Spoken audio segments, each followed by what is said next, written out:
Hey everybody, welcome once again to Rise of the GM. Today we're going to be talking about a scenario where all roads are closed to the PCs. We're going to be looking at a vengeful icon and talking about how to facilitate familiars, companions, and cohorts right here on Rise of the GM.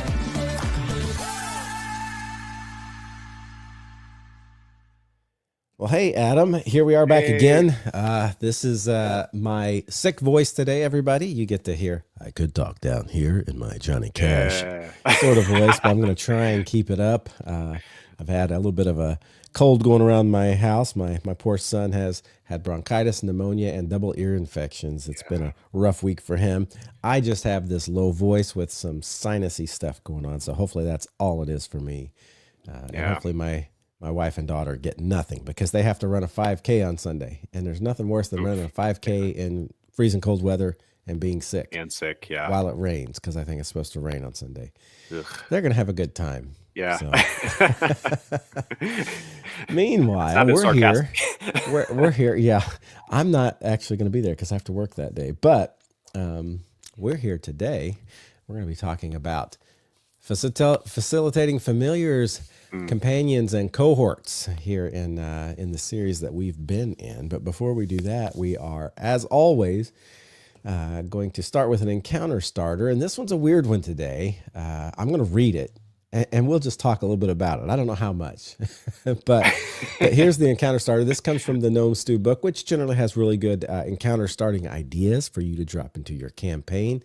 We'll see what you think of this one. Maybe there's a place you could use this. It's called The Last Ship to Leave, and it goes like this. While attempting to leave a city by boat, your PCs are repeatedly turned away or stopped, right? Boats are delayed for inspection when they get on, or they weigh anchor in the middle of the night. I think that means they let their anchor down in the middle of the night for no good reason. Not sure what that means exactly.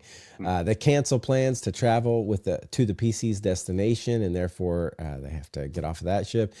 Even if the party convinces the ship to take them on as passengers, the captain reneges on the agreement later. Everything seems coincidental, and they can't figure out what's going on. If the characters must leave town to attend to urgent business or to avoid pursuit, this could be much more than a minor inconvenience. The PCs discover that they're being tailed and spied upon, and when confronted, those observers put up a fight, but won't use lethal force and will scatter if they're badly wounded. They run off into the city, right? And if the PCs follow the shadows, they'll try to lose them in the back alleys and bolt holes, whatever that is. If captured, they'll be reluctant to talk unless put under duress. With pressure or legwork, the men can be identified as thugs who are often employed by a local criminal organization. Okay, it doesn't tell exactly what you get from them when you pressure them, but maybe as we read on. When the PCs are finally almost underway on a ship taking them out, a saboteur is discovered below decks. Someone going to sabotage the ship. During questioning, a second group sneaks aboard and begins to slash rigging and otherwise sabotage the ship even more. The PCs can drive them off with a running battle that you can run. The damage has been done, though, and the captain wants no more trouble. He flatly declines the PC's business. Again, another ship they can't leave on. Convincing the reluctant sea captains to talk is a trying affair. Most have been bribed or threatened to ensure their silence, so similar leverage or a few barrels of grog are going to be needed in order to even get them to try and cooperate. City officials who are holding up ships at an unprecedented rate are just as taciturn. They have nothing to say. Or taciturn, which, how do you say that? If someone is convinced to talk, the characters can trace or track all delays back to a single bureaucrat. A scathing older woman. She refuses to explain her actions and insists that she's just doing her job, right? Turns out she's intentionally tracking the PCs and hampering their travel plans both through legal and illegal means because her daughter has developed a crush on one of the PCs when they met in the city. Bureaucrat hopes that keeping the PCs around will give her daughter enough time to work up the courage to introduce herself. If the PCs convince her to share her reasons, they may be able to bargain a date with the woman's daughter in order to get their freedom, to finally get out of this place on a ship. That's the scenario. That's the encounter. So a bureaucrat wants her daughter to work up the courage to date or to ask one of these guys on a date. And so she's doing everything she can to keep them in the city. What do you think of this one, Adam?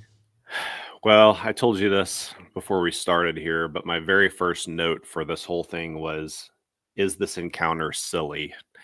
And I'm still trying to figure I that. think the answer Like, is it seems to be. I, Now, you could tie it in to your campaign. Let's say you have a character yeah, that you just want to plague with a romantic relationship that they may not even want. Sometimes, as a GM, we like to do these things. This could be how that starts off, and that girl could become the thorn in their side for the rest of the campaign, and that could be fun. that's true. That's true. Yeah, it went a different way for me. And like, I don't know what I was expecting, but when the drop was revealed, I was like, Hmm. huh. It's like, yeah, I don't know. I don't know. It's like, do you want to annoy your character or try to bring that in or whatever? But it seems like that could be super easily resolved also, like after all of this buildup of all these things, and I did look up a couple things. So weighing anchor is actually leaving, like you weigh I guess you like, as you are pulling the anchor up, that's like what that means. So the ships were leaving in the middle of the night. um Oh, so they and the leave before you can get Yeah. on them. Yeah, They and they like a weigh bolt anchor. hole is like a hot place to hide. So I did some searching while you were There you talking. But go. All of you people um, out there who are ship people who were just like laughing at my lack yeah, of knowledge. Now we all know. I needed to know. Um, Yeah. but yeah, I'm not so sure. Like, I actually really I like the idea, the general idea of this one, and I think like it's kind of interesting to put them in a position where they are like, what is going on, and like everything is just like against them. But it also, I guess, at least there's a story. It just feels like it's real close to just like, I am not letting you leave. I actually was listening to a Monster Man episode today when I was on a drive, and he's going through the oh shoot, it's it's not Curse of Strahd, but it's like the setting that's in, and I can't remember where that Oh is. yeah. The Yeah. yes, we're all coming up blank here today. It's Anyway, the Tomb of Horrors. No, no, the this is um Curse I of did this Strahd last time is. too, and I'll figure it out. But there's mists all around like the area that they're in, and there's these creatures he was talking about, and he was kind of talking about how, like, if you got like all your people are hating this like module thing that you're doing, like maybe the best thing is not to like stick them in a place where they can never escape either, kind of thing. And I feel like this like kind of feels like that to me a little bit, of just like, are we just like not letting them go? And I guess there's a reason, but it feels a little railroady. I think if there's like a good reason for doing this kind of thing to people, like it could be interesting, but man, like I don't think there's a lot of payoff to, oh yeah, well, this like person who has a crush on one of the PCs is like doesn't know how to talk to you. Like that doesn't feel like much of a payoff in the end, kind of thing. So I it also feels like a lot of control for like an NPC to be For exerting one over. bureaucrat to have. Yeah. She's working with the criminal organizations, with the Yeah. captains, with everybody. Yeah. I don't mean to critique it so hard, but it just like it kind of feels, I'm not so sure about it. Yeah. So if you have a campaign where you need to like somehow find a way for this girl character to be important in this story, Mm. or a humorous part of the story, or maybe she's ends up being the big bad in the end, and you need a way to start her. Maybe this is the way you start her, and Yeah. then Yeah, you that's take true. it. This is the kind of encounter that has to, I think, in order to be successful, it has to be linked to something else you're setting up, to something else that's going to happen on down the road. To Yeah. just be like, oh, I need something just a standalone for tonight, and you throw Right. this in.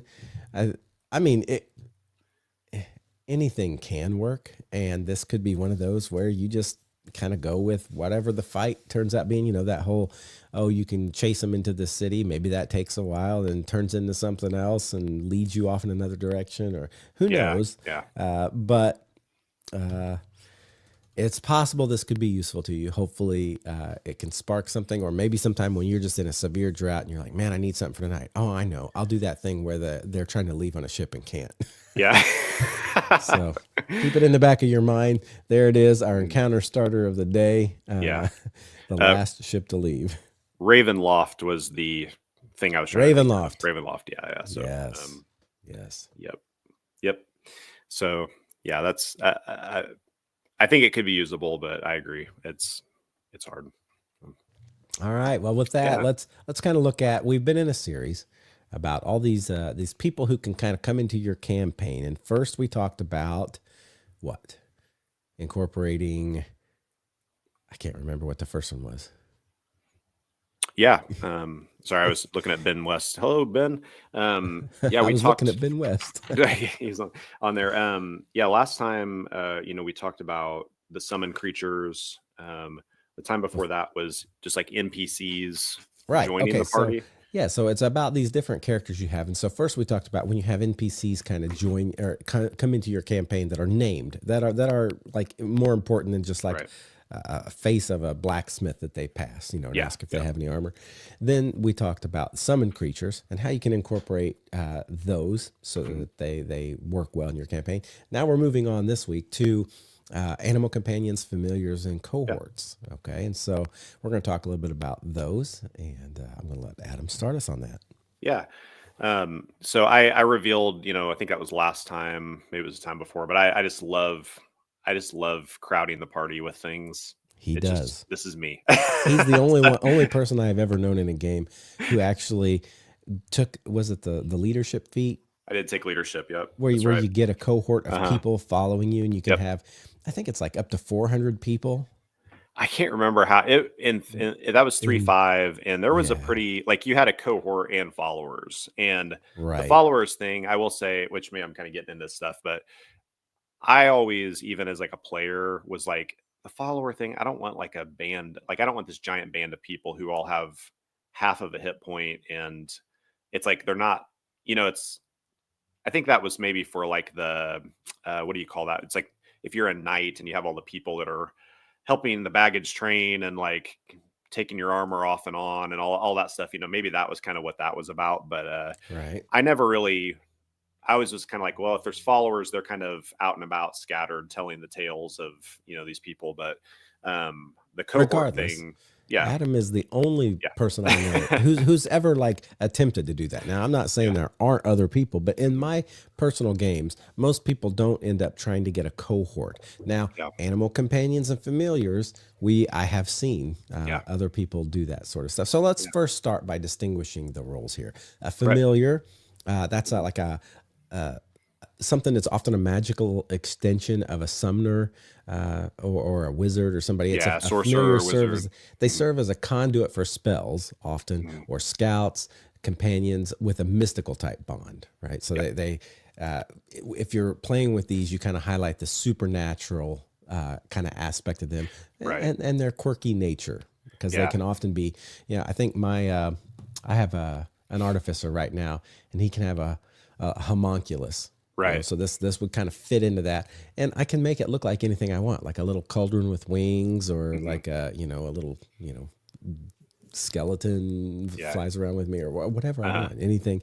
And so you want to kind of like work on that. What is the quirky? What's the mystical? That's a familiar. Mhm. Okay. Yeah, and those Then are there's not combat either, typically. Like, right. some things you could like You can send them out deliver to do like a spells through touch them. spell. Yeah, but they're not Yeah. gonna be like fighting with you, kind of thing. I Right. think it's important to know. Animal companions, unlike familiars, they're typically kind of a loyal or a natural creature Mm. that reflects the person's skills and personality a bit more. So, like a ranger might have a wolf that is his animal companion. They Right. they often kind of emphasize the primal aspect more than Yeah. like a Yeah. supernatural. Right. And so, animal companions, just what it sounds like, a Mhm. companion that you keep with you that's an animal. And Yeah. those can range uh, in lots of different types of animals I've Right. seen work as animal companions, but different than familiars, right? They Mhm. don't deliver touch spells. They don't have that supernatural magical extension sort Yeah. of thing. Yep. And then cohorts are people or humanoid at least, Right. but often people that are allies in some sort of way, that have their own skills or abilities in some sense that might complement the party. Right, so Mm. they bring a complexity, though. We Yeah, talked about right. this a little bit, and they bring potential interpersonal Hmm. dynamics to your group. Yeah. Yeah. So let's say you have a group of followers. Let's say you're a knight, and these people have all dedicated themselves to following you because they just think you're like amazing, and so Hmm. you have this group of followers, this Yeah. cohort that Yeah. follows you around. So that's kind of the three different things we're talking Hmm. about here. And so there's things you have to kind of keep in mind, and ways you can incorporate each of these to make it a more satisfying experience Yeah. as you go. So I'll stop talking for a minute and let Adam kind of jump in. No, yeah. I think that was really good. Describing those things, because they are playing different roles. Mhm. Even though I would love to have a character that have all three of those be a part of my character. That's All again right. just how I roll. But yeah, You have I had a guy who has a familiar, an animal uh, companion, and a cohort yeah, following him. yeah. Hey, Of course you would. I was close. It wasn't really a familiar, I guess, but my um Owl. my Beastmaster. I don't know if you remember that, but it was like in the original Dormant Mind, like Hmm. first season. It was like, okay, I will do anything to figure out how to get a animal companion with this rogue, kind of thing. And so it was like It often ends up feats in and him using a feat that he yeah. could have used on something else I did to be some able cross to do that. classing and all that, but I had that, like, I had a pet. It was like a hawk, I think, but I also had the lynx that was the animal companion from the Beastmaster class and this Pathfinder. But I remember, like, I after feel we like started instead of a again, hawk, it was an owl. was it you're right, it was an owl. Yep, because you Yeah. made that picture for me, and I have that still. Yeah, you're right. Owl and that. So I had a pet and an animal companion, but even like when we started, round two of that and my barbarian started, I was like, okay, how can I possibly get that Lynx back, even though it's a completely different character? So Mm-hmm. once we came across, anyway, I digress. But I think those categorizing is good. Thinking through that, a lot of times these are connected to the class that you're playing. Is how you get these, unless you're gonna go out and go crazy and get feats and cross class and do all these things to make it happen. These are usually connected outside of the cohort, which the cohort, we're talking like older versions of D&D, because like that's not the leadership feat was, I'm not sure actually with 2024. I can't speak into that, but that wasn't a 5e thing. But like the way I was thinking through that is like familiar, and I think this is a reiteration a little bit of what you're saying, Matthew, is like familiar. I think about like connection between the familiar and the caster, magic for sure, like the mysticism that you talked about, and even like source is like a word that was kind of in there. There's this like connection of magic and energy between them. Companion, I think about like themes of loyalty. I think of themes of connection with that one too, but also like, and maybe it's just my style, but like even like a love between those, like even like a higher level of like you have a love for your pet. Well, this is like a different level completely because it has more loyalty and more like intelligence, even, like where it's like part of this relationship. So And then the cohorts. both of those two Hmm. could fit with Dristo Erden, right? Who Right. had his Yeah. Guinevere, is that the Hmm. cat's name?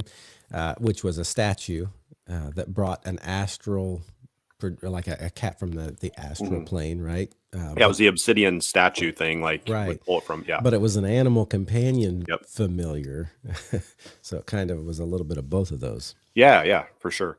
And that was a thing. I think we talked about that even a few ago, but it like that's the thing you see build, and it change the relationship even changes over time a little bit. But and then the cohort, of like things like love, duty, and obligation. I even kind of words kind of came to mind when I was thinking about those.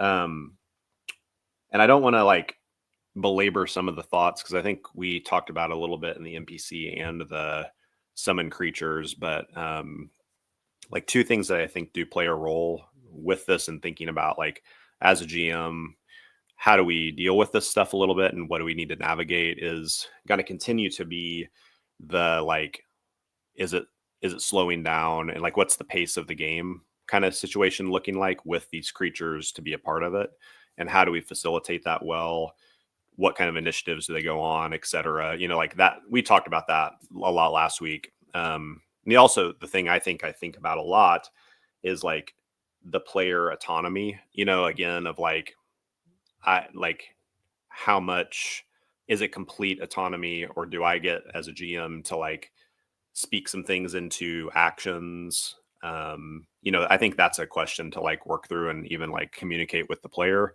If somebody like me is coming up and like I have to have an animal companion, I want it so bad. Okay, how are we going to run this thing? What's it going to look like? So those are like pieces that I think connect to the things we've talked about already a little bit with that. And I think that's a little bit like the autonomy thing. I know last time I was talking about initiative being maybe different for a summoned creature, maybe kind of doing the summoning sickness thing a little bit and letting them be slower. But I, at least again, maybe it's the way I play, but if I have a companion, I'm probably wanting to strategically attack with it. And so having it like on my initiative is a pretty helpful thing. But like working that out with somebody, maybe they're like, no, I don't care, and then you can switch it up. But then like cohorts, I think give a place for basically the more intelligent the creature gets or the more like autonomy it gets. There could even be moments where the cohort's like, I don't want to do that. Like where it's like, I'm not going to charge in at the dragon. That's going to kill me, kind of thing. So I think there's even some of that where the GM can begin to speak into that. But autonomy matters to me a lot because I've been in those situations where like, I feel like that's been taken from me as a player, with these kind of things. There was I remember a game specifically where I had it was a one shot for me, but I had an animal companion and the DM self declared like I hate animal companions. Like I knew that about the DM, and we go into battle, and somehow my animal companion fell in a hole and was gone the whole battle. And I was like, the whole reason I wanted this character was literally I wanted to play that animal companion more than I wanted to play the character. So this kind of stinks, and so I think about like autonomy that comes up for me a lot with that, where I want to make sure people have it. But sorry, I feel like I was just kind of verbally processing there, but those are some like initial thoughts with that too. Yeah. No, I think it's all with any of these three. You think about narratively. I think often is as big a role in what these characters or these sorts of things can bring to the game as it is Right. The mechanics of it. So I think emphasizing like the bond between the character and whatever. So if it's the bond between the character and the familiar, right? What does that look like? What kind of interaction do they have? What kind of communication do they have? Is it like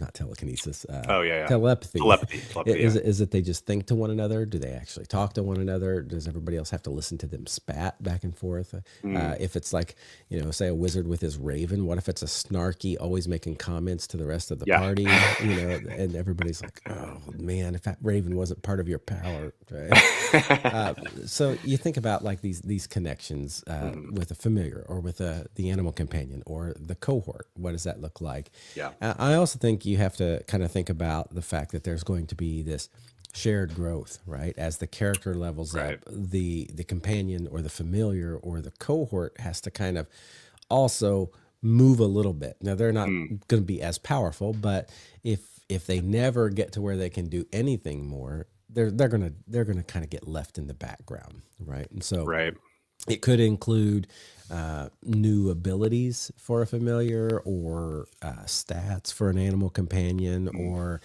skills for a cohort, or freedom, right? Like yeah. you can give your cohort the objective. I want you guys to go and talk to all the ship masters and find out who's keeping us from leaving town. Yeah. Right. Yeah. And so your cohort can be, Mm, doing some stuff. So anyway, they kind of grow as your character grows, and that keeps mhm. them important. And then that whole idea of like how they communicate. Again, if it's a familiar, it could be telepathy, but if it's your cohort, you're not going to be telepathically, Yeah. just because, Most likely. all these people think this knight is the greatest thing ever. How does he, you know, communicate with them? Yeah. I think kind of jumping on that real quick, Yeah. the growth thing, I think it's worth paying attention to because a lot of that stuff, like there's going to be a certain aspect in the rules about like what does that look like, as far as if you're this level of character, this is what uh your animal companion is powered at, kind of thing like that kind of happens. But I think like a thing that we talked about when we were talking about onboarding new players, a month back, it was like, well, there's a difference. Like if you're onboarding a new character in the middle of a game, a new player, and it's like, okay, yeah, everybody's level 7, so roll up a level 7 character, let's go.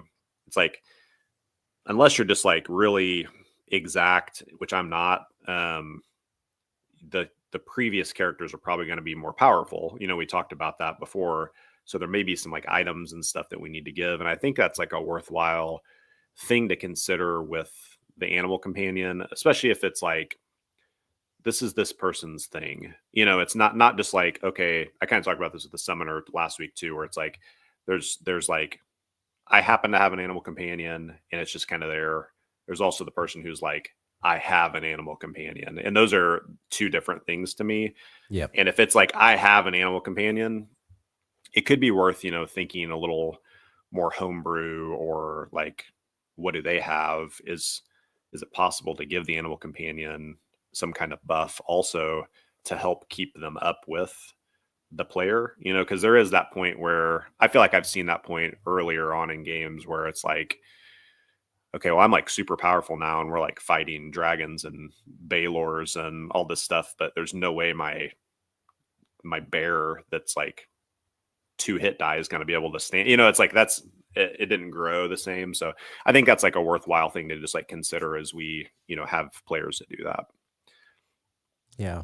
And then I think, regardless of which one of these you're looking at, to, as you said, kind of look beyond combat, at what they can do. So, for instance, exploration or assistance, right? If you have a familiar, maybe it can be one of those things that, like, oh, I need you to fly up to that cliff edge there and pluck something out of that nest that we Mhm. need, and maybe it's not like it's not like you're stealing the orb from the demon or whatever. It's like small things they can do, that they can scout for you or retrieve these things. Animal Yeah. companions, they could be tracking or hunting, carrying gear for the group, depending, if it's a bear, you could like Right. saddle it up with all this stuff. It's clinking and clanking through the Mhm. woods, destroying the stealth for Yeah. your Right.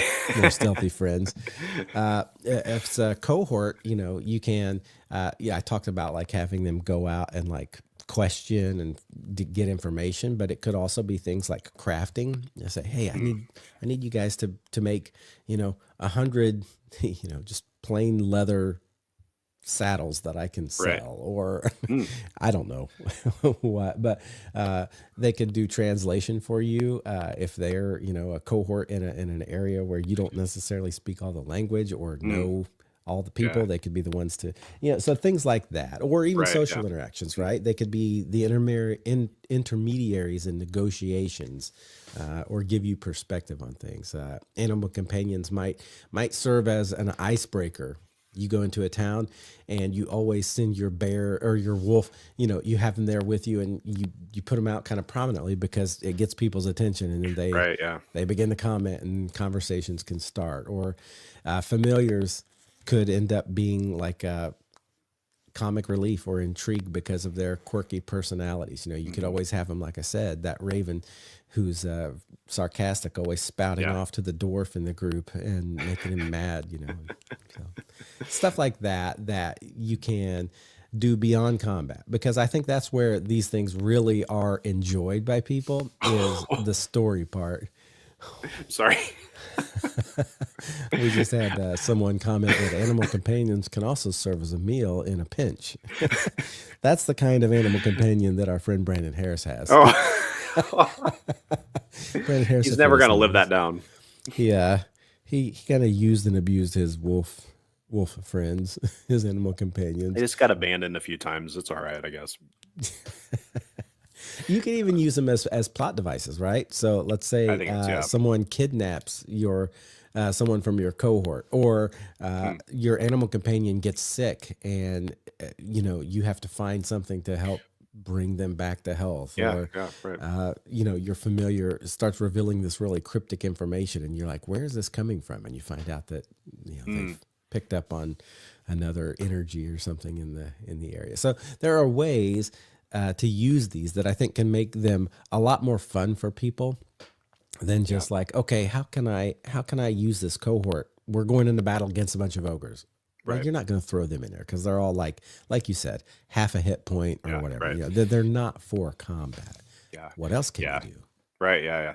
Yeah. I think like that's a shift that I think is a worthy one, is not just thinking of like, oh, this is a flanking buddy and that's a, kind of thing, but like, what does it look like to actually tell story? And yeah, I think what you just said, plot device, bringing story and role play into that is like super cool. Like that's, I mean, we keep talking about it, but the Driss thing, it's like the beauty of that part of the story was like the relationship that's built and that they like care for each other, and it's not just Mhm. like it's going to be safety of the creature over of the cat over like just trying to kill whatever they're doing, and so I think that that is like a worthwhile thing to look into, is like, for one, and maybe this is when I was talking about the autonomy thing, it's not so much about like, oh, I'm controlling this creature, but maybe it's more of its like emotions and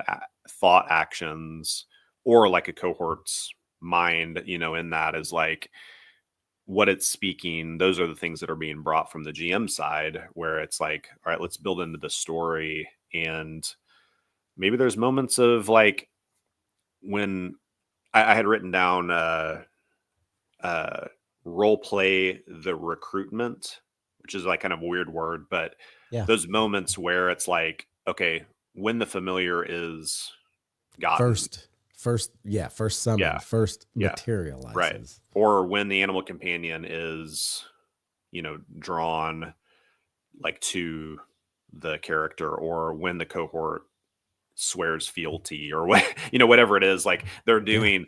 I think like that role play is really good, but also it's, I think like I've probably not done it as well when I've had players do that, where it's like relationships aren't just like static either. So an animal companion coming in and like saying, whatever it does to say, I'm going to be with you now, bound to you, it may still have hesitation. We have two cats that are meeting each other for the first, kind of the, not really the first time, but they're like learning each other right now. And it's interesting to watch that, because it's like there's kind of the, I'm comfortable enough to not run away, but also don't really trust you right now, and like I think Mm. that's like a thing we could see with this thing too, of like, okay, it's going to do the stuff you want it to do. I'm not going to take that away from you, but it may have some hesitation. It may not just sleep right next to you the first week that it knows you. It may go over there and hide and still be with you, but that's like a story that gets told of like more connection and such. So, or just even like the trust issue from a cohort, have this fighter that's now following you around. They may question you a little more at the beginning of like, yeah, I'm with you, but do you really want me to go into that muddy hole and fight this thing, or, but later on it may be like, I will die for you, because that's the story that's been built up. I think it's like a worthwhile aspect to like play through. Yeah, and as the GM, you can uh, obviously role playing that initial meeting point, but you can like do things throughout. So, for instance, uh, allies might occasionally clash with the party Right. in what they want to do, or a cohort could question a morally ambiguous decision Mm, that somebody in your yeah. party makes, and they're like an animal companion might be really agitated in certain environments, and so Right. like you as the GM, you just start describing this, Hmm. and then they begin to care and do something about Right. that. But I think what's cool is to even like encourage interactions beyond you as the GM just describing things. Or so, for instance, let's say the rogue in the party secretly feeds the ranger's animal treats all the time. And that just becomes kind of part of the story. Or Hmm. the wizard's cohort idolizes the fighter because he's so awesome, and it makes the wizard like angry Yeah. because they're constantly like, look at him. He's so strong and able. And the wizard's like, I'm strong and able. Stuff like that. That could be fun Yeah. to do. Right. Yeah. For sure.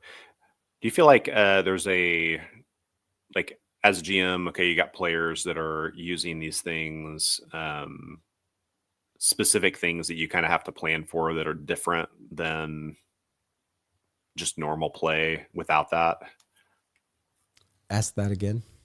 I guess like if you have a party that has something like an animal companion in it, or a familiar, or a cohort, like are there other kind of preparations that you need to make as a GM?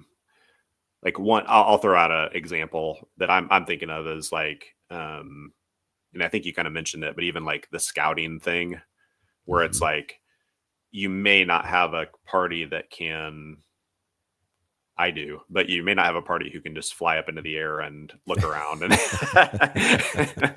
kind of thing.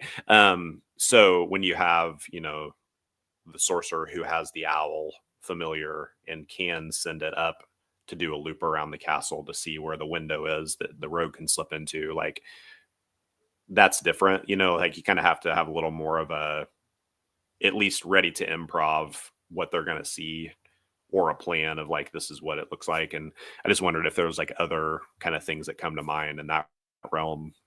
I think for me, it's keeping your mind open to the fact that you can, first of all, you can help tell the story with these things instead of just like see it as like, I got to account for they have this. Um, and you can use it to further the story. So, for instance, they Yeah. send something to do scouting, whether it's the familiar who goes to scout, or the animal companion goes to scout, or a person from the cohort, and that person like doesn't return. Like you as the Yeah. GM can be like, oh, so now there's this vulnerability to this, this person who loves their companion or their familiar. Mhm. They need it for whatever they do. Yeah. Without it, they lose levels or whatever. And so they're threatened or captured or kidnapped, and it pushes the story forward because I can do Right. that Right. now because they have something they care about. True. Yeah. And I think that that part is fun to watch out for too, as well as, like thinking, okay, I have to be ready for them to be able to see more. But again, Hmm. depending on the type of communication, if it's telepathic, they can be like, okay, you fly up, you're seeing the woods extends out, and you see movement down there, and something seems to be flying around the air, and all of a sudden, all communication cuts off. What do you do? And it's like, oh no, what happened to my Yeah. familiar? Or same thing with a animal companion or a Right. cohort. And so, yeah, you can use those sorts of challenges and risks to their companion or whatever to push your story along as well. Yeah. Yeah. I like that a lot.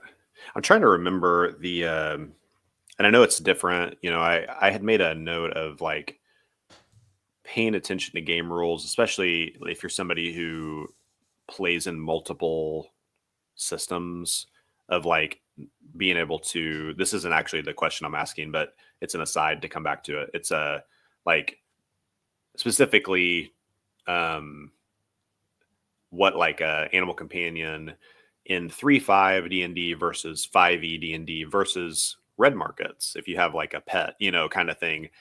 Those are all very different Hmm. like action economy looks different, even from like a technical side, and being able to like both from the GM side and the player, okay, I have an understanding if I'm playing in a new system, I need to know and not just have an expectation because spoiler for me, both of those, like not really spoiler. Fun fact, like all of those things, I expected the 3-5 way of doing an animal companion and was very severely saddened by both of those because it's like, well, it takes more actions to do. So rather than just having a fighting buddy. But the point being like uh the like actions and rules and just knowing that's like an important piece of that, too. But I was trying to remember with the familiar, I think it's 3-5, and I should have looked this up in advance, but wasn't it if like the familiar got killed, like you just got like wrecked as a character? Yeah, I think that Like was 3-5. right? That was that. And like I think that's an interesting thing where sometimes I'm like, well, I don't want to like hurt, I don't want to kill them because like I don't want to do that to the person. But that also like brings, if you're going to be reckless with your creature that's going to wreck you if it's gone, like maybe that does need to happen. But I like the idea, even like you said, of like it was captured, not necessarily killed, or Right. something And then they happens. It's worry. like, oh, there's more story now because not only, yeah, I'm worried, and also we got to get this thing back Right. and not get it killed in the process. And that is that's an interesting piece to that for sure. And then take the opportunity to, if you can, as much as you can, infuse character into these things. Hmm. The least cared about things are just a stat on a sheet. Okay, the Right. familiar helps me reach 30 extra feet with my touch spells. Okay, well that's something, Yeah. but it's different than a sarcastic raven that constantly is mocking the rest of the party, Right. even though it does deliver touch spells. Right. Suddenly that becomes a story that people remember and will tell, when Yeah. it, like, at the most opportune moment, says the most inopportune thing. Right. That your party was trying to keep a secret from the bandits or whatever. And it's like, uh, it says it. And you're like, no. yeah. Uh, a loyal but slightly clumsy bear companion, Yeah. goes through just like, again, ruining the stealth of your stealthy teammate who's like, Right. dang it, why do we have to have this bear with us that has all these things hanging on it and Yeah. clunking around and keeps falling? A cohort who is really independent but Mhm. respects their mentor. It's like, Right. how does Yeah. that play out? When you can put some narrative into this, it makes it much more part of the world and the game Absolutely. and the story. And Yeah. I think that's with, and we say this all the time, I think that's with anything you do in the game. You can get very caught up in mechanics, and you can Mhm. get very caught up in what die do you roll and how does the action economy work, which is all important. Yeah. But if you forget the narrative part, it's never going to be something that sticks in people's memory. It's just going to be Yeah.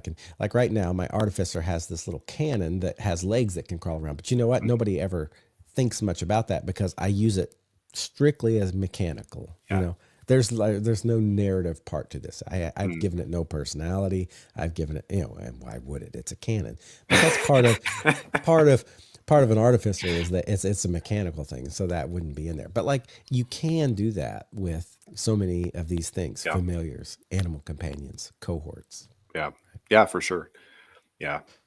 There's like one other thing that kind of popped in my brain was just as like a GM tool that I think has came up with the like NPCs in the party conversation too. But these kind of things can also be a help with like giving clues. It's like if people, I don't know, their investigations out in the woods are going terrible to find something, but the bear starts scratching at a rock, and they like, what's going on? They flip the rock over and there's a, note underneath it or something. Like it's like you can do that kind of thing where, or like with a cohort, I think about but she's the protagonist, one of the protagonists, I guess. But the like Gandalf and Frodo in front of the Mines of Moria, in the movie, and Frodo's like, "What's the Elvish word for friend?" And they like that, like is what gets them into the door, kind of thing. Like if they're just stuck, and it's more about like a player mind block than anything, and the dice just aren't going, those kind of people, cohorts, animal companions in very different ways could be like a good GM tool to just like help move things along, even if everything else has been against that so far, kind of thing. I think that can be a good clue kind of point too. So Yeah, and I like having those. you can have it be so that when you enter a town, you everybody's going crazy that you have Yeah. this owl, and then you find Yeah. out that owls are revered as divine messengers, and Oh yeah. these people are going to act so differently to your Uh-huh. character now because of that, and it changes the way Yeah. interaction in that town goes. Maybe certain factions become allies with you because of your cohort or because Right. of your animal companion Mhm. or your familiar. Yeah, that's cool. I like that. That's cool. I'd love to hear more. Like we have one question today we'll get to in the haversack about familiar specifically, but if people out there have questions, comments on how you've used them before, I'd love to hear those. And the haversack, we'd love to talk through them and let us know. Yeah. So a lot of the same sorts of things that we've talked about with the other things. You don't let them overshadow your characters. Don't make them take up too much time. Don't make them the main star. But like Right. narratively, bring that Yeah. into the story and use it well. And these can be a very vital part of your game, especially for people who build a character because they want an animal companion, or build a character because they love the idea of a familiar. Play into that. That's going to Yeah. make their game so much better than if Yeah. you just treat them like every other player. For sure. I was going to throw out one more little tip too.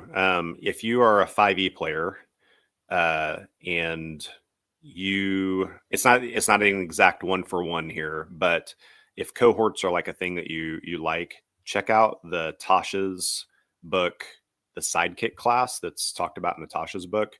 It was brand new. Was like looking at stuff for this conversation, and I'm like, I've never even heard of this, and that was like a cool thing. So if you're like, man, I wish the leadership feat was still around, I miss that kind of thing, I think this is a way to like work it. So take a look at that. All right. Tasha, who has a cauldron. Same Tasha. Yep. All right. Yeah. Cauldron of Everything book. So Check it out. Check it out. All right. We're Yeah. going to move on to an NPC here today that Sweet. you might use in your game. And Adam's going to read this one, and we'll talk about it a little bit. Yeah. This is Theria, the Vengeful Icon. Oh, Theria, Vengeful Icon. We live, we die, choose, is her quote here. Matted black hair extends down the length of her body, obscuring features. She wears gossamer clothing that was once semi-transparent, but is now torn and discolored. Bits of dried earth and foliage adorn her darkly mottled skin. Her fingernails are grotesquely long and razor sharp. She stares with an impeccable and disconcerting calmness, never raising her raspy voice. Her personality is that her transformation has left her a cold woman bent on revenge. She does not engage in banter, and she's always focused on her current goal. She gives no quarter and is an emotionless killing machine. Only the cries of suffering innocent give her pause. Raised by primal spirits to avenge her horrific death, Theria seeks to dispatch justice to those who have been wronged. She has no respect for law or civilized justice. Her justice is that of a higher power. Her background is this: she was slaughtered by barbarian warriors and left for dead. Theria crawled back home across the swampy moors, her wounds festering in the muddy waters. Legends say that her anguished howl at the sight of her dismembered family can still be heard across the moor on dark nights.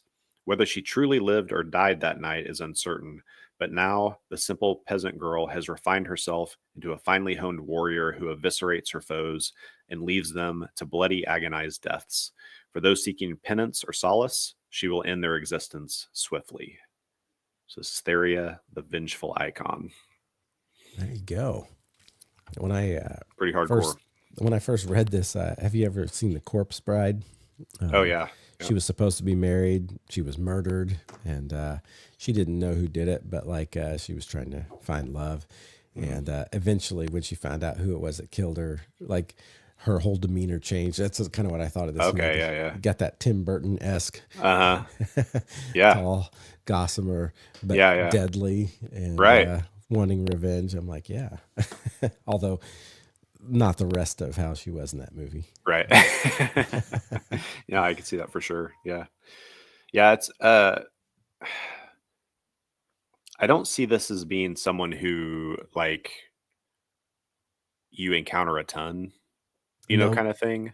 and it's not like Um somebody who's just kind of hanging out and you visit yeah, every right. once in a while either. Right. Yeah, it's another one of those I talk sometimes about like almost like, this is a bard singing in a tavern about some rumor or story. That feels like this kind of thing more. And then maybe there's some kind of foreshadowing to it. And then later you encounter her. But it seems like either a like combat that happens and then it's over, or I don't know. I don't know how you encounter. I guess if you're not in need of justice, then I guess you could have a conversation with her maybe, but I think it'd be hard to do a whole lot with that. For me, it seems like this is the character you need to impart some information that comes from the mystical in some Mm, sense. Your characters have to they go out onto the moors into the swamp and they hear this howling and they find this person who gives them some information, but it's like there's this deadly you're on this razor's edge of this could turn deadly at any minute. yeah, yeah, um, yeah. but at the same time you can get some of this information from this totally otherworldly woman who Mm, used to be a peasant and is now this, and you're not even sure if she's totally like really alive or if she is totally supernatural in some sense. And it can be like one of those very mysterious one-time meetings, or mm, maybe you meet them a couple times, but it's never one you feel comfortable with. So like in your game that you're running right now, you have this hag that we have had to interact with, and her daughter, I think it is, that in one sense, we're not sure they're totally like normal humans. yeah, They've definitely got some supernatural to them. They they come and they've interacted with us a couple times. It's not like we go see them every time we come into town, but so I see it that kind of thing. right, You yeah, come across them somewhere in now the hag has become like an enemy to us at times, and yet we're still kind of negotiating with her in a sense. yeah, And so I see it something like that. You have some objective. You need to bring something mystical or something into your campaign. Who can do it? Oh, how about this vengeful icon theory? And then yeah, yeah, are yeah. they an enemy? We don't really know. Are Hmm. they a friend? We don't really know, Yeah, but they're right. not safe. Yeah, So yeah, yeah. That's a good. I like that idea a lot because even like the idea of okay, and maybe I'm just reiterating what you just said, but the party needs information, but it was like something that was I don't know, the ruby bracelet, is needed by the party, but the last person who had it was killed. You find out actually Theria brought justice to this person, so you got to go have this conversation with her about like where did this happen so we can go try, and it's like that I could see that being like a yeah, really interesting, because there is the tension of like one, just like her visage is like a little frightening, but it's also we don't want to do anything to make this person go crazy and try to kill us, and also this doesn't quite seem right, but also there's cool tension in that too. So yeah, I do yeah. like that a lot. I like So that. not one you use all the time, but if you Right. need something for that, this is that kind of feel Yeah, to it. yeah, So for yeah. sure. That's cool. All right. Well, let's jump into. We have one, I think, Yeah, haversack question. Let's see what we got in there. yeah. So we've got again, you can always send haversack questions to riseofthegm@gmail.com. um this is a what's high hotel question. This is the short of it. How have you or your players added freshness or originality to familiars? But I have a little bit longer of a question here in the haversack that I'm pulling up. So my question is this again: how have you or your players added freshness or originality to your familiars? I haven't personally used a familiar, but I have seen some interesting mechanics about adding personality, quirks, goals, interests, or other things to your familiar to make them more interesting. Additionally, I've also seen some people talk about how having familiar around for a limited time instead of being a mindless thrall can make them more interesting. What are your thoughts on this as well? And then Wataya sent some examples that I'm not able to throw up here on the screen, but they're from a setting called that uses the term companion spirit for like smaller, weaker things. So anyway, so that the question I guess is just like he's asking is the freshness or originality. How do we make them interesting? I like what he said though about like it not being a mindless thrall. I like the idea of it chooses to be with you for this time for as long as you are kind of what it's looking to travel Yeah, with, right. sort of idea. I haven't done a ton of familiars in the games that I've run. People haven't had a ton of familiars, and if so, I haven't done the best I can with them. But what I would do if it were me, so I did have a character once who was just almost rotten to be with. He always had like some. It's like he was belligerent all the time. I'm trying to remember what this character was, but what I do remember is I printed out 25 kind of statements that just were like in the dialect he would use, just phrases that basically were belligerent. So that I could always have one on hand. I would love to do something like that with a familiar. I kept talking and earlier when we were talking about them about like a raven who's sarcastic. Man, to print off like 25 or 50 sarcastic statements about your party, just have them there as a GM. And like for me to just like constantly be throwing these out, regardless of the person who has the familiar, because it's like an intelligent weapon in some senses. An intelligent weapon doesn't always mean that it loves you and agrees with you. Right. Sometimes they can go all over the board as far as how their interaction with you actually is and how harmonious that is. And so same with the familiar, and this idea that the familiar empowers you, chooses to travel with you, but can decide to leave, which would be very bad for you, means you're going to put up with stuff. Right. So that's the way I would bring freshness or originality. I say that I haven't done it. I would love to do it. It just seems like the kind of thing that would be fun, as long as you didn't kind of make yourself the spotlight of every story, but you peppered it in sparingly, just enough to like keep people on their toes with this raven or with this owl or this bear, or I guess a bear is not a familiar. I got my small bear familiar it should be here. I think it should be. I think that kind of thing, and it was kind of mentioned here, and even he's got like this D20 table of like goals. It wants to find an object or regain lost memories or whatever, those kind of things. But you can roll, and I do think like having a short list of, and I would even like work with the player. I think not just like choose it on, not choosing it like on my own as a GM, and just saying this is the way it is, but like talking through the player about like, is this the way we could go with this thing before enacting it?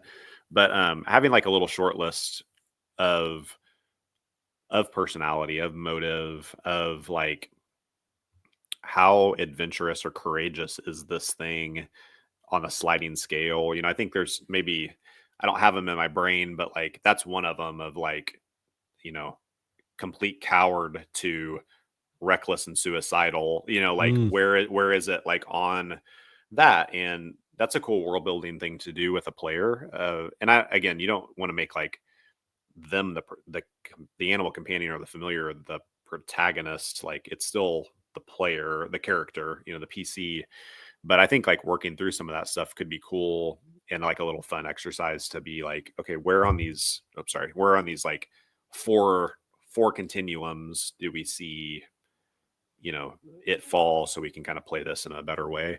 So I like that. I always think of Sword in a Stone, Archimedes, the owl with Merlin, right? Yeah, and he's like, exactly. Archimedes helped the boy do this. Who? What? How? Yeah. It's like, to give them a type of personality. Just pick what that personality is going to be, and it can be really that's cool. kind of what I was thinking too. Of like, there's a lot of examples I think we could pull from that. Like the one that came to mind for me, I had to look up its name, but Mushu, the dragon from Mulan, like is Hmm. another one where it's like that is like over the top. You know, Eddie Murphy is awesome and like over the top with that, but like or you know, it's like all Disney So stuff, would you but say that Shrek has an animal companion in Donkey? I think so. Yeah. Oh, An listen to animal us going. companion who has taken a class in Bard, I think. So, but the you know, a lot of Disney, I mean, honestly, you could like look at that because it's always like the princesses always have some kind of animal with them. You know, you have the even the I'm thinking about Flounder. Moana, the Oh, like rooster that's, yeah. that's like causing problems all the time. You know, I mean, like there's things you could grab like info from that, like inspiration from that, and take. But for me, like when I've made one as a player, I always want it to connect with the character I'm playing. So when I think of as my bard Anon had a warbler songbird that was like a familiar that I took a feat to get that, like so that the bard could have, because I want animals at all times basically. So that was a thing where it's like once I got to the point where I could take that feat to summon a familiar, I did.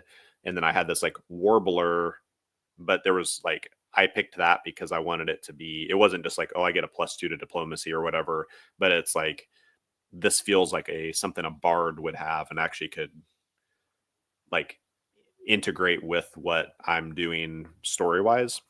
That Uh, whole idea of thematic integration mhm. with the with who the player wants to be is Yeah, big too. Don't yeah, just like as a GM decide I'm going to play a character that's totally not them. So like a right, warlock might have a shadowy raven familiar, yeah, right, not like a wisecracking owl. You know, right, a druid would have a wolf that represents the woodland ties, hmm, not like you wouldn't just make up what comes to them. You want them to feel like this represents my character, right, yeah, represents kind of who I am in the world. A hmm, paladin might attract this devoted squire to hmm, be his part of his cohort, yeah, something yeah, like that. absolutely. And I think like you know that was the thing with Arden, my rogue. I, you know, again, took Beastmaster and I took a feat and all blah blah blah. But it was like I had this lynx that was felt stealthy. I was, you know, I'm like Right. roguing it. I want something that's stealthy. I actually was kind of small and again more feats and such. I love Pathfinder. It's so good. But like just like all these different things to make this happen where I could like jump on that lynx and ride it. So I loved it. I loved it so much. Um unfortunately, my barbarian was so huge that couldn't happen. But the anyway, like that you know that integration, like you said, I think that's a really good piece. And I liked what Matthew what you said about the you brought up the intelligent items, but that's like a worthwhile. There's like a ton of tables out there, you know, about like Hmm. intelligent item personality, and it's like what if you ripped that off, but like put it onto a familiar or an animal Right. companion or a cohort? I think that works similarly, and you can do some cool stuff with that. So I like to integrate it, and I think that makes it interesting. I also like to give them some sort of visual thing that's like this is different than just any other bird that you're going to come across, you know. And I like pictures. So like with the warbler, I had a very specific picture. It's like, this is what this is. It's always with me kind of thing. And I think that that helps like, just like make it more evocative in your mind. Yeah. Yeah. Yeah. And Evan here makes the comment. He says cohorts and such might have personal quests that they want to attend to. That if the party takes time to help them, Mm. will solidify the dedication and strengthen them as well, and Yeah. kind of That's make cool. that more a part of the story.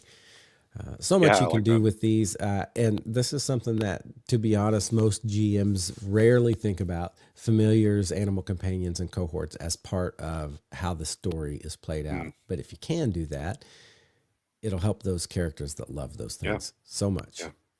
So, I'll thank wow. you. Adam will thank you as he has his familiar and he's riding on his animal companion with his cohort by his side. Who also has a familiar and an animal companion. And they both have the leadership feat with 400 people behind running. All right. Well, I think that's it for us today here as far as this topic goes. We're going to be back next week with what, Adam? Yeah, we're still we're talking about this forces series is still going on at this point.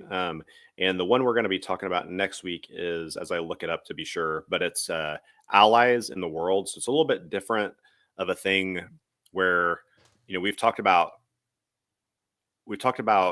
things that have kind of come into the party and kind of maybe even play a role if you're in a combat, like the NPC or the summon creature or the animal companion, familiar, or whatever may take a part. This is more like a broader scale of maybe you've made some allies out in the world. You've befriended this person. You've helped this Duke over here. There's somebody important over here that you've done a solid for at some point, and you have relationships. What can that look like within the game? So it's a little bit broader of a thing, not so, round by round kind of thing. So yeah, I'm looking forward to talking about that too. Yeah. So we'll be looking at allies in the world. Mhm. We are having a podcast next week, and then we're probably taking a couple weeks off, right? Is that what I can't remember? Yeah, what at least calendar one. is. At least one that maybe the two. day after Christmas, definitely. Yeah. But then I think we'll be back for sure on the 2nd of January. Yeah, I think so. So we may have one or two before that week off, and then we'll go from there. But that's going to be it for us today here on Rise of the GM. If you've been looking for ways to incorporate familiars, animal companions, and cohorts, we hope that is successful for you and you can take some of these ideas and run. So for now, that will do it for us. We'll see you guys next time here on Rise of the GM. Thanks all. Bye, everybody.